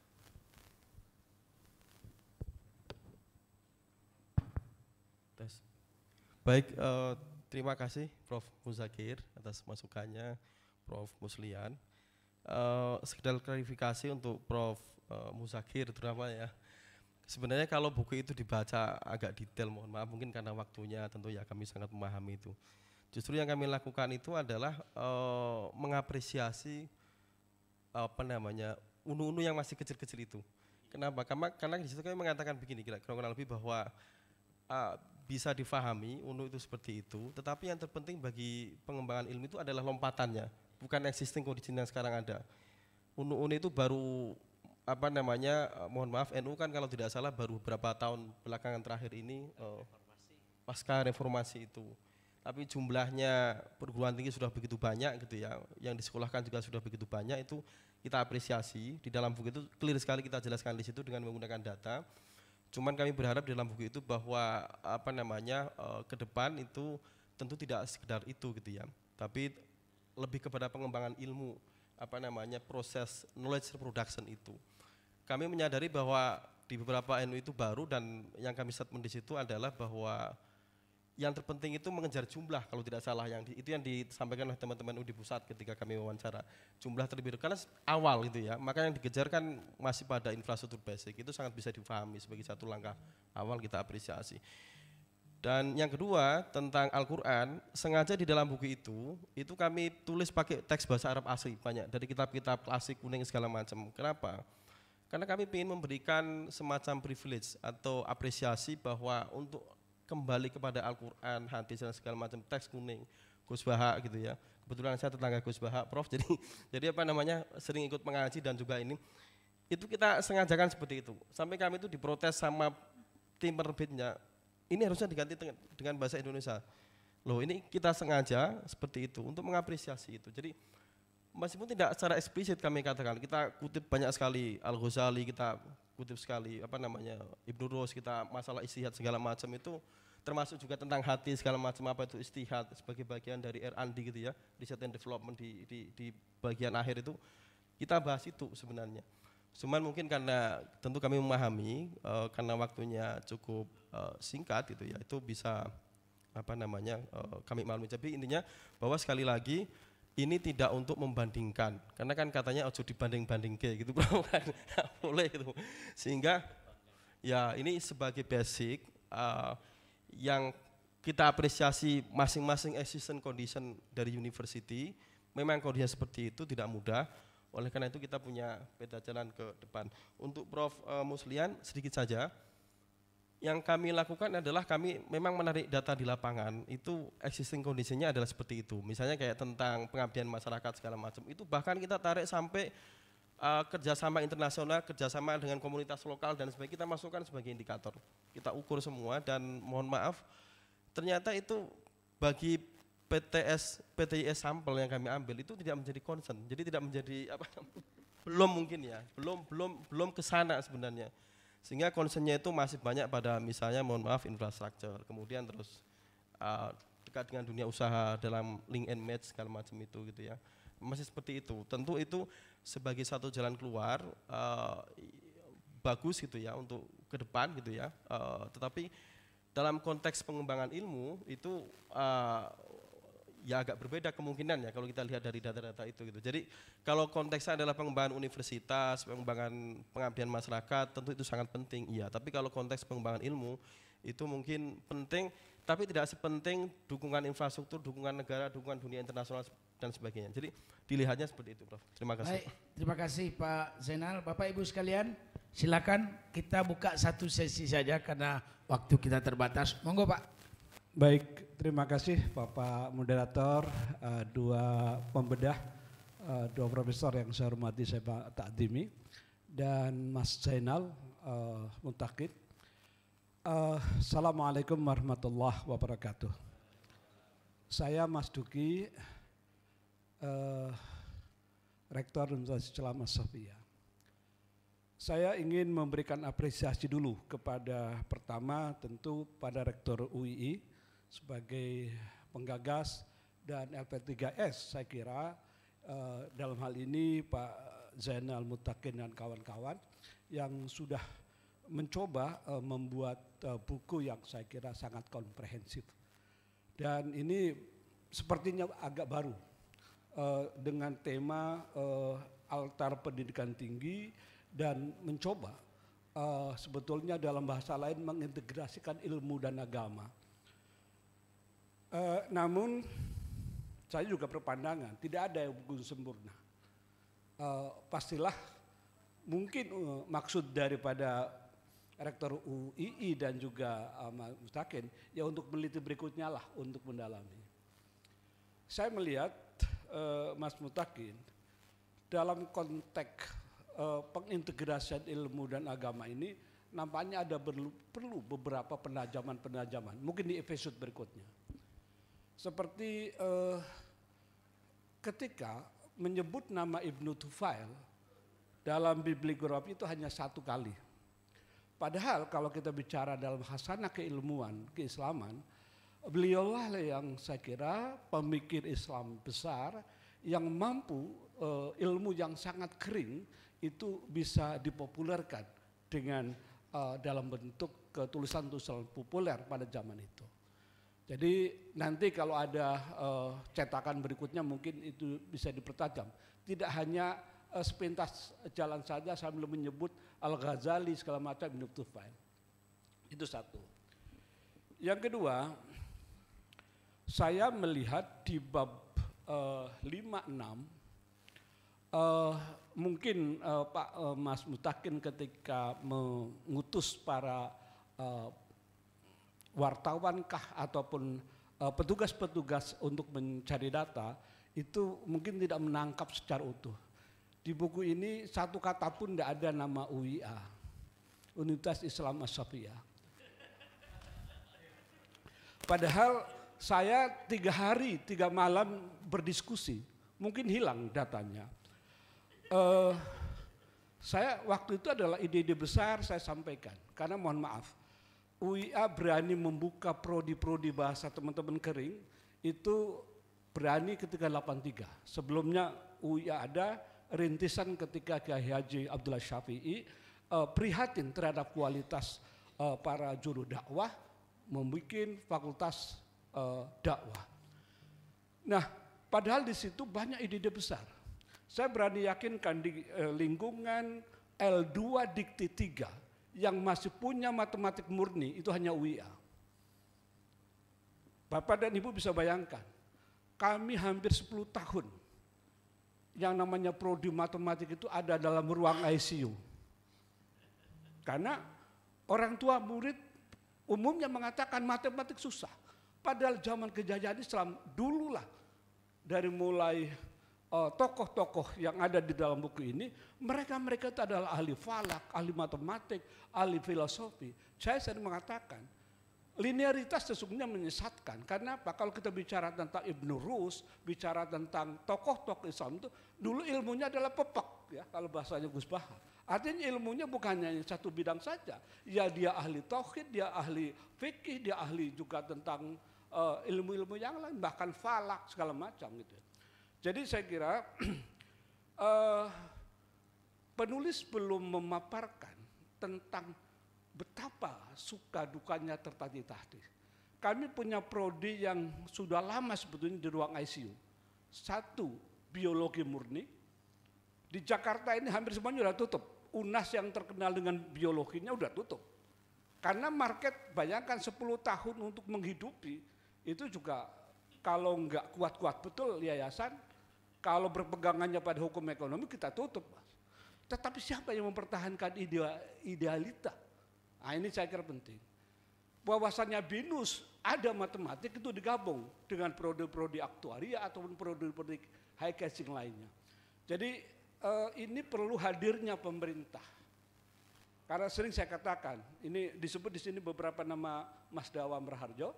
Mohon maaf, hampir 10 tahun sebelum beliau wafat, sesungguhnya adalah termasuk juga kawan saya dan menemani saya kalau rapat pimpinan untuk bagaimana islamisasi. Bagaimana mengintegrasikan, karena mohon maaf, kita ada konsep integrasi itu ada 4 model, ada UIN Jogja, ada UIN Malang, segala macam. Tapi bagaimana cara untuk mengaplikasikan, belum. Dan di buku ini saya belum Mas, nanti bisa jadi judul buku berikutnya. Artinya apa? Dimulai dari mana dulu integrasi ilmu dan agama. Apakah kita ayatisasi, ayatnya begini langsung transfer. Atau barangkali seperti apa yang sering dicontohkan oleh dulu almarhum Nurholis Majid, misalkan dengan model-model yang ada di Amerika itu. Jadi dengan kata lain, ini penting sebagai sebuah hasanah. Ini terus terang aja berkualitas bagus ya. Pengantarnya bab 1 saya kira saya hormat pada Rektor UII karena sangat luar biasa. Jadi saya mengatakan surprise gitu ya, mudah-mudahan ini memang cuma agak berat Mas. Agak beratnya ini anak sekarang itu yang kayak gini-gini kayaknya lebih banyak seneng baca TikTok atau dengerin TikTok gitu. Bagaimana caranya ilmuwan sekarang ini kita bikin episode TikTok dengan modal-modal ini. Saya kira terima kasih dan kita berikan aplaus dulu kepada inisiator. Terima kasih Pak Mas Duki. Selanjutnya Pak Profesor Mansur, silakan Pak. Alhamdulillah, yang pertama saya memberi apresiasi nih Pak Rektor UI ya dan LP3S luar biasa, ini suatu hasil yang amat luar biasa. sayangnya belum sempat saya baca gitu ya. Tapi sepintas saya lihat luar biasa ini ya. Saya kira ini bagus, nanti justru kita bisa diskusikan lebih dalam lagi setelah kita baca dengan baik ya. Yang kedua, dulu kan Pak Mas Duki kan di era setelah ada IJMI lalu berkembang Islamisasi ilmu pengetahuan dulu waktu itu kan. Tapi akhirnya saya berkesimpulan, saya ikut juga di gerbong itu. Tapi akhirnya saya berkesimpulan Prof. Musliar itu, ini kan cuma justifikasi aja ini sebenarnya. Cari-cari ayat Al-Quran hadis yang berkaitan dengan ilmu berkembang gitu kan. Akhirnya saya di UMI di Makassar itu setelah berenung, saya buka satu mata pelajaran baru Pak. Mengkombinasikan antara filsafat ilmu dengan kayak filsafat Islam. Ada mata kuliah wajib untuk pasca sarjana, saya namakan filsafat ilmu Islami. Saya berharap ini menjadi wadah yang baik untuk berdiskusi ya tentang bagaimana mengembangkan epistemologi ya yang Islami gitu ya. Tapi kemudian setelah 10 tahun lebih, maaf Pak Musliar ini, saya evaluasi sampai sekarang, ini kayaknya seperti mata kuliah biasa aja ini. Ya, penyajiannya juga seperti itu, saya bahkan banyak mengundang biasanya dari luar negeri, dari apa, tapi mungkin karena memang culture kita ya, budaya belajar kita yang kurang gitu ya. Sehingga mahasiswa ini wajib Pak itu, untuk S2, S3 wajib. Tapi nggak ada hasilnya sampai sekarang Pak ya. Ini maaf saya nilai sendiri apa yang saya lakukannya seperti itu. Karena itu saya menarik ini Pak Zainal ya, untuk menjadi bahan kita, Pak Fatur ya, untuk bisa kembangkan lebih jauh ya. Hasil luar biasa Pak yang sebenarnya. Saya sepintas saya baca ya. Kemudian memang gini Pak Mas Duki. Di perguruan tinggi swasta itu prodi-prodi ilmu murni, matematika murni, biologi murni, pasarnya kecil Pak. Ya, saya juga dulu ada prodi itu tutup Pak. Iya, atas sampai idealisme, tapi waktu di era 80-an Pak, ya susah kita mau cari pembiayaan dari mana ini ya. Akhirnya yang kita gerogoti ini hanya fakultas ekonomi, ya, hukum yang kita gerogoti ya, untuk membiayai semua ini. Akhirnya kita mengambil juga kebijakan yang yang logis gitu ya. Udah pro ini kita tutup aja, ya. Dulu sebenarnya ada menguntungkan, sedikit membantu ketika ada kebijakan, Pak mesti lihat dulu barangkali Pak ya, kebijakan pemerintah dikti kan dulu ada percepatan ya, untuk bidang-bidang tertentu ya, termasuk juga matematika, biologi dan segala macam ya. Tapi itu hanya berapa tahun hilang juga Pak. Ganti dirjen, ganti apa, ganti lagi seperti itu Pak itu. Bahkan waktu saya pertama di Diknas itu 2005, saya mengajukan ke Pak Menteri Pak waktu itu untuk kurikulum baru. Idenya seperti ini, KTSP, mungkin dikenal juga dulu KTSP, kurikulum tingkat satuan pendidikan. Idenya sebenarnya sampai ke Pak Bambang Sudewo waktu itu begini. Ini selama ini kan di sekolah-sekolah dicekoki saja dengan kurikulum nasional. Jadi guru itu hanya menjadi mentransfer pengetahuan saja, tidak mengembangkan ilmu. Nah, bagaimana kalau kita tantang sekolah-sekolah itu untuk mengembangkan sendiri kurikulumnya, ya? Idenya seperti itu sebenarnya Pak Musliar itu waktu itu. Tapi kemudian faktanya sehingga muncul kurikulum 13 lagi itu, sekolah-sekolah dapat repot mengembangkan kurikulum ya segala macam, udah kita copy aja kurikulumnya ini, kita copy aja. Nah, seperti. Jadi memang saya melihat yang pertama kesulitan kita adalah budaya mutu kita yang sangat rendah. Ya. Izin Pak bisa dipersingkat Pak. Oh ya Pak, baik Pak. Yang terakhir begini. Dan UII dulu begini Pak, jadi yang dijelaskan Pak Musliar tadi tahun 80-an, 90-an itu Pak, kami dan UII sudah, jadi kita melihat bahwa prodi akuntansi UII bagus, maka kami kirim mahasiswa akuntansi kami itu nyambung ke UI. Setelah ya sederajat sarjana muda, kita kirim ke UI untuk menyelesaikan S1-nya. Alhamdulillah sekarang hasilnya luar biasa. Sekarang yang mereka jadi masih muda, udah profesor dan segala macam, bahkan menjadi dekan ekonomi sekarang seperti itu ya. Bahkan dulu juga kami UMI waktu pertama ditantang oleh Pak Bambang Suhendro untuk membuka S3, ya, udah. Saya pandang UI sebagai kakak tertua, udah UI saja yang buka duluan. Nanti kita support dari Makassar gitu ya. Jadi semua profesor, doktor di bidang manajemen dan hukum tak kirim semua ke UI. Menjadi dosen tetap di sana. Ya. Beberapa tahun Pak ya, cuma 3-4 tahun, tapi yang penting sudah membuka program S3 di perguruan tinggi Islam swasta. Dan harapan bahwa dengan program doktor itu mungkin pengembangan ilmu pengetahuan bisa lebih maju lagi. Saya kira itu, terima kasih. Assalamualaikum warahmatullahi wabarakatuh. Faiz Pak dari Unisba ya. Penghargaan kami kepada penulis buku ini seperti yang lain-lain cukup komprehensif, tapi kalau ditambah lagi barangkali akan lebih komprehensif Pak. Saya sama dengan yang lain, belum baca semuanya, berselintas-lintas. Paling tidak saya mencatat di sini di halaman 151 menutup bagian ini dapatlah disimpulkan pertama sejarah pertumbuhan dan perkembangan PTI di Indonesia tidak dapat dipisahkan dari situasi dan tuntutan bangsa Indonesia secara umum pada periode awal kemerdekaan. Unisba itu didirikan pada tahun 58 Pak. Jadi sekarang sudah 65 tahun. Di buku ini ditulis tahun 67. Di buku ini tahun 67.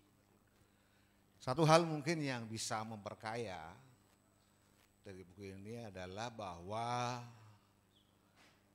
pendirian perguruan tinggi ini di Unisba paling tidak, dan saya dengar juga yang lain-lain juga di motivasi oleh ini adalah sebagai sarana alternatif dakwah. Unisba tahun 58 itu kira-kira pada saat itu lumayan tuh pertempuran konstituante itu ya. Jadi memang pilihannya seperti itu. Kalau bapak-bapak kita dakwah lewat politik ya, maka mencari alternatif juga dakwah lewat pendidikan.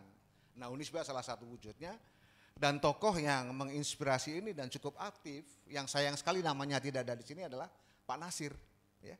Karena beliau keliling ke Medan sehingga ada USU, kalau nggak salah juga ke UMI, kemana-mana. Sehingga serentak pada tahun-tahun itu berdiri bareng Ibnu Khaldun segala macam ya.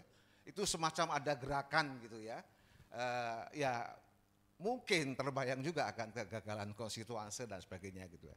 Nah itu aja sedikit aja, nggak banyak-banyak. Kalau tadi prodi yang kering, kami juga ada gitu. Prodi yang matematik yang sebetulnya lahirnya awalnya tidak diniati ya, by accident.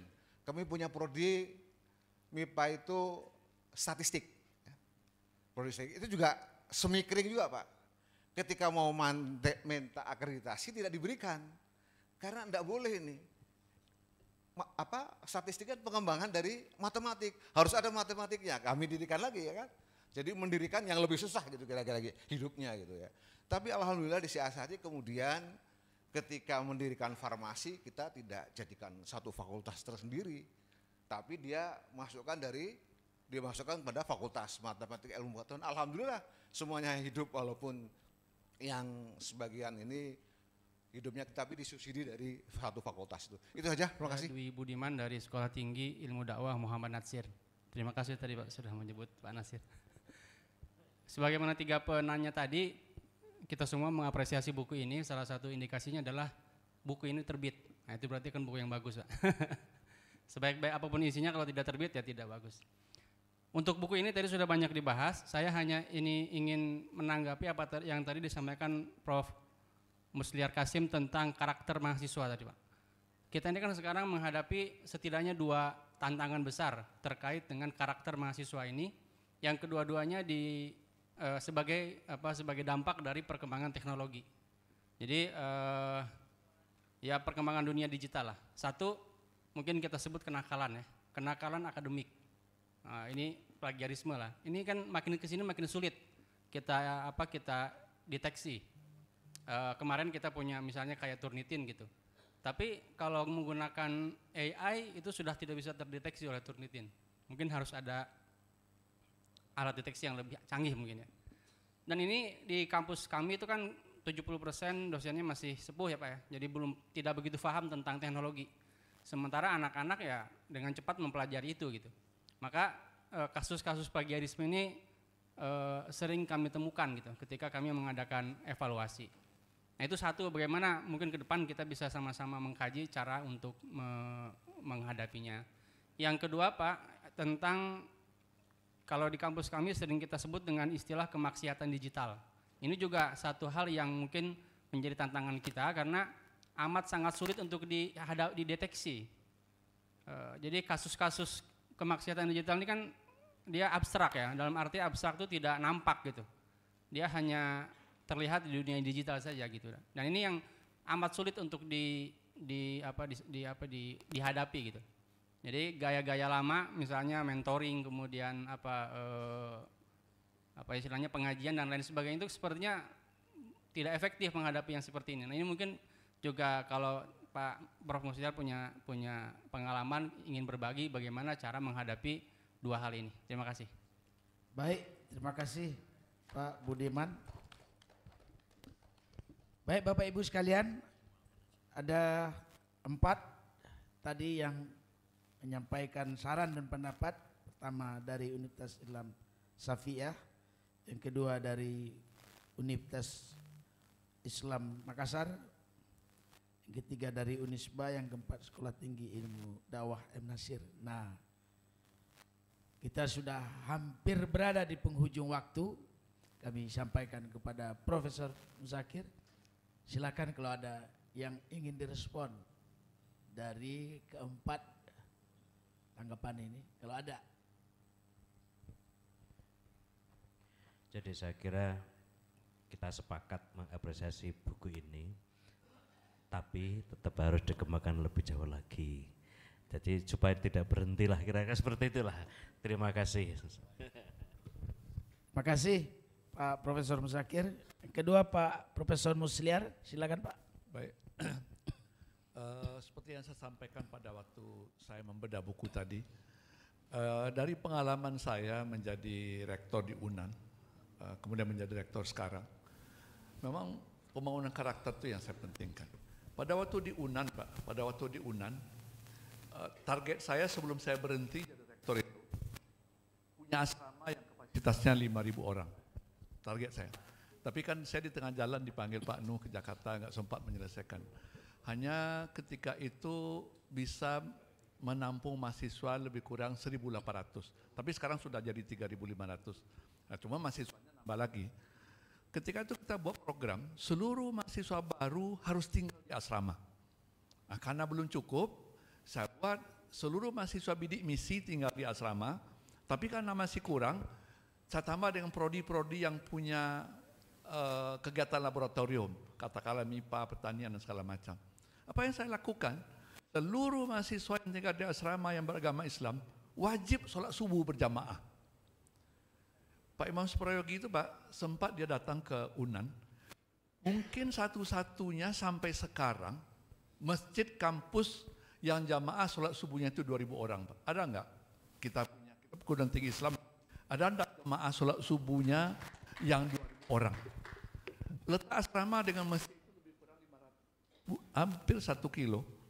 Itu anak yang biasanya pulang bersama. Kalau pergi kan anak yang pulang duluan itu sudah sampai di asrama, yang ekornya masih di masjid Pak.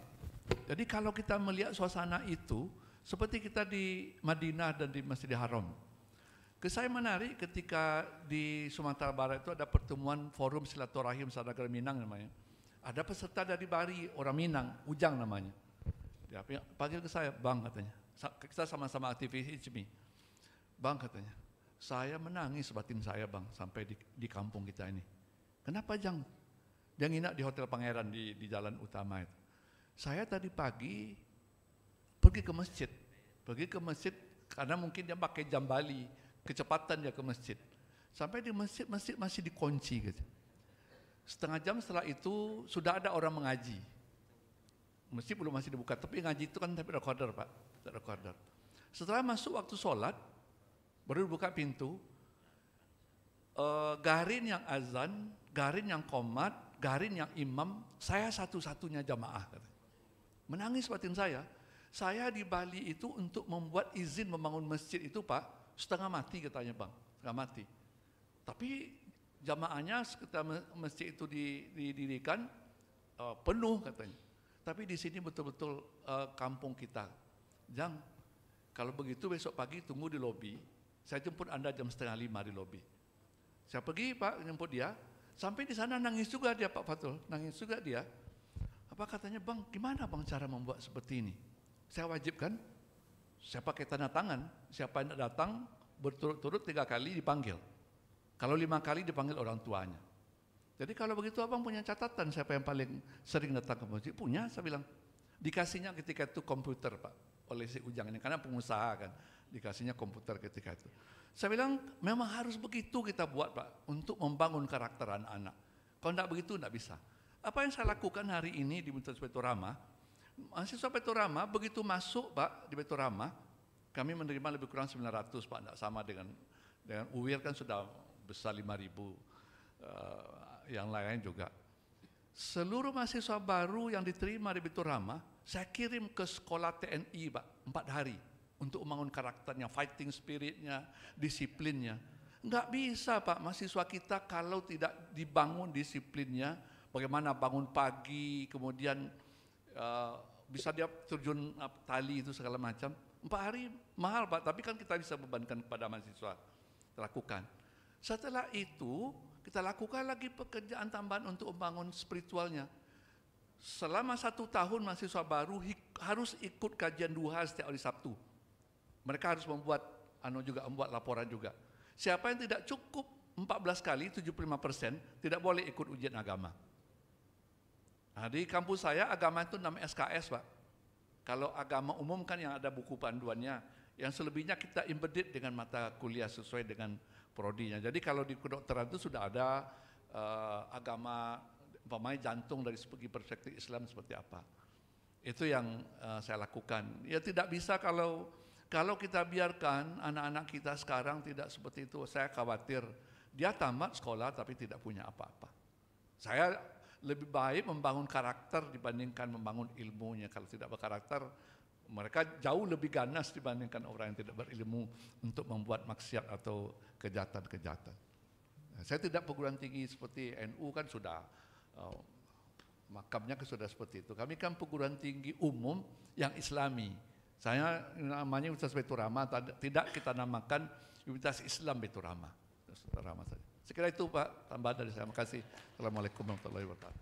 Waalaikumsalam warahmatullahi wabarakatuh. Terima kasih Pak Profesor Musliar.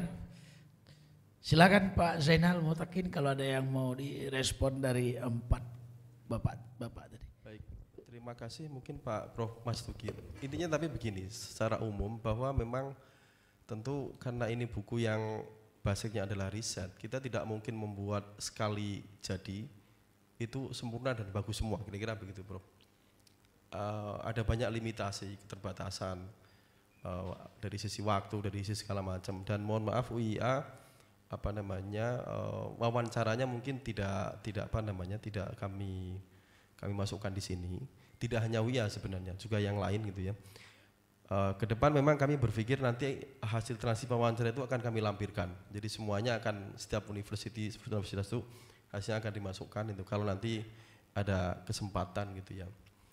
Terus hanya sedikit share saja pengalaman kami menulis buku ini yang mencoba untuk mengintegrasikan gitu ya. Meskipun memang banyak pro kontra tentang integrasi keilmuan gitu ya.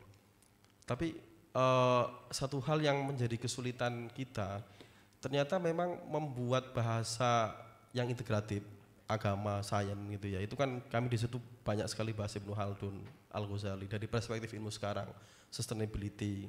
Kita bicara macam-macam lah, ada downstream, upstream segala macam itu dalam konteks kewilayahan gitu ya. Itu tidak mudah. Karena pembacanya sepertinya, mohon maaf, itu juga harus punya background sedikit yang lintas. Jadi kalau dia nggak punya background sedikit yang lintas, mohon maaf misalnya yang sedikit banyak di Islamic Studies ketika kita sajikan data-data atau bahasa-bahasa yang itu sifatnya saintifik gitu ya, kita bicara soal sustainability itu agak susah juga difahami. Nanti juga sama yang hanya tahu sains gitu ya, kita sajikan bahasa Arab, kita sajikan segala macam, juga tidak mudah untuk memahami itu. Jadi kami berkesimpulan memang tidak gampang menulis buku yang integratif gitu ya. Dan juga bagi pembaca readernya mungkin yang tidak punya background agak sedikit integratif juga agak susah. Itulah mungkin yang menjelaskan kenapa kitabnya Ibnu Khaldun, Muqaddimat, itu tidak gampang dibaca. Karena itu sejarah, ada astronomi, ada geografi, ada segala macam. Nah kebetulan di LP3S ada banyak multidisiplin itu, banyak santri, banyak peneliti, mereka agak lumayan memahami itu. Tapi kalau tidak punya background agak sedikit geografi, astronomi, sejarah, memang agak apa namanya tidak mudah. Nah itu salah satu pelajaran yang bisa kami petik gitu. Termasuk juga menyajikannya, cara menuliskannya itu juga tidak sederhana. Sekali lagi kami mohon maaf apabila ada kekurangan, kami tentu saja tidak bermaksud sama sekali untuk membanding-bandingkan atau yang lain lah. Intinya ini demi ke depan jauh bersama gitu ya, untuk mencari solusi terhadap pengembangan sains dalam Islam untuk satu peradaban yang lebih baik. Terima kasih. Terima kasih Pak Zainal, terima kasih Pak Muzakir, terima kasih Pak Musliar. Bapak Ibu sekalian, karena kita sudah berada di penghujung waktu, tidak afdol rasanya kalau saya tidak memberi kesempatan kepada Pak Fathul Wahid untuk closing statement dari peta jalan perguruan tinggi Islam di Indonesia. Silakan Pak Profesor Fathul Wahid. Baik.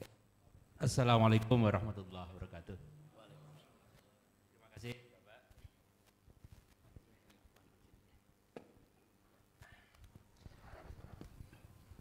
Pertama, kami dalam kesempatan yang baik ini secara publik mengucapkan terima kasih pada LP3S, karena ketika ini buku digagas itu pemikiran kita kemana-mana. Kemudian kita ada beberapa FGD, mengundang beberapa orang, termasuk Prof. Azra almarhum dan lain-lain, untuk mencari kira-kira dari sekian banyak alternatif kita mau fokus yang mana.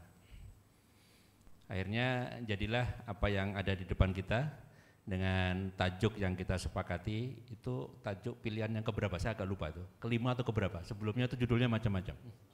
Hanya peta jalan perguruan tinggi Islam di Indonesia. Betul Bapak, ini baru ikhtiar awal. Dan sebagai ikhtiar awal sangat mungkin tidak lengkap. Dan sebenarnya sudah ada diskusi juga dengan Pak Fahmi dengan saya, bagaimana mau kalau dilanjutkan ke depan. Sehingga justru pada kesempatan yang baik ini Bapak, kalau ini kan baru dengan UII, dan UII ini kan Lone Rangers. Sehingga kalau ini bisa bareng-bareng disengkuyung, misalkan ke depan ada buku lagi dengan riset, dan nanti ada sumber daya yang dipakai bersama-sama, misalnya 3 atau 4 PTIS bareng-bareng, tampaknya akan sangat luar biasa. Nah tinggal nanti kita sepakati tema apa yang pas mau kita perdalam, yang itu kita anggap penting dan bisa mengikat kebutuhan bersama. Kalau itu bisa akan sangat baik ke depannya. Dan saya yakin tim dari LP3S dengan tangan terbuka Pak Inal ya, karena saya sudah berdiskusi dengan Pak Direktur, Pak Fahmi, dan ketika itu mungkin Bapak katakan nanti di sini ada UMI, ada UAI, ada UIA, ada UAA, ada UII. Nah ini kan bisa semuanya bergabung. Ada Baitur Rahman, ada Unwahas, ada Unisma dan lain-lain. Ini kalau bisa akan sangat luar biasa. Sehingga banyak ide yang tadi muncul di panggung ini bisa kita respon dalam penelitian yang lebih mendalam. Nah, pertama itu yang pertama, yang kedua UI juga mengucapkan terima kasih karena diberi ruang untuk mendiskusikan buku ini dengan apresiasi yang tadi kami dapatkan, dan kami berharap ini hanya dalam tanda kutip memantik, dan kami berharap ini akan menghadirkan gunjingan-gunjingan akademik di forum-forum yang lain. Nah, kira-kira gitu, biar tidak terlalu serius kesannya gitu deh. Jadi ada di pojok-pojok kampus mendiskusikan ini kemana kita ke depan, karena yang penting bagi kita yang kita sepakati di kampus ketika itu adalah ide kita boleh besar tapi jangan lupa membuat anak tangganya. Nah, Kalau anak tangganya lupa dibuat, maka ide besar itu akan hanya menjadi ide yang tertempel di langit-langit rumah kita dan tidak akan pernah kita capai bersama-sama. Tampaknya demikian Ibu Bapak, komentar singkat dari saya. Terima kasih, saya kembalikan kepada Kanda. Terima kasih Pak Profesor Fathul Wahid, Rektor Universitas Islam Indonesia Yogyakarta. Kalau tadi kami simak Bapak Ibu, Pak Fathul ini, tapi dia tidak menyebut, saya simpulkan saja, dia baru membuat peta jalan 1. Nah, peta jalan 2, peta jalan 3, peta jalan 4, peta jalan 5, dan seterusnya, itu terbuka peluang bagi Bapak Ibu untuk bekerja sama dengan LP3S melanjutkan penerbitan buku ini. Bisa saja peta jalan 2 nanti Pak Fathul kolaborasi antara Baitur Rahmah dengan Wahid Hasyim misalnya kan, peta jalan 3 kolaborasi yang lain-lain dari seluruh perguruan tinggi Islam yang berada di bawah BKPTIS. Baik Bapak Ibu sekalian, kita sudah berakhir bedah buku ini, mudah-mudahan insya Allah buku ini memberikan manfaat yang besar bagi peradaban Islam khususnya di Indonesia. Saya akhiri acara ini dengan sebuah pantun, karena tadi dibuka dengan pantun, ditutup juga dengan pantun. Dan pantun inilah yang menjadi kesimpulan dari bedah buku kita pada sore hari ini. Pergi ke pasar menjual durian. Pasar dibuka setiap hari Senin. Sampai jumpa saya ucapkan, semoga bertemu di lain kesempatan. Billahi taufiq wal hidayah. Wassalamualaikum warahmatullahi wabarakatuh. Waalaikumsalam warahmatullahi wabarakatuh. Mohon izin kepada moderator, penulis dan juga pembedah, kami jemput Rektor Universitas Islam Riau untuk dapat memberikan plakat pada hari ini kepada penulis pembedah 1, pembedah 2 dan juga moderator kita pada hari ini. Kepada Profesor Dr. Haji Syafrinaldi SHMCL, kami persilahkan untuk mengambil tempat.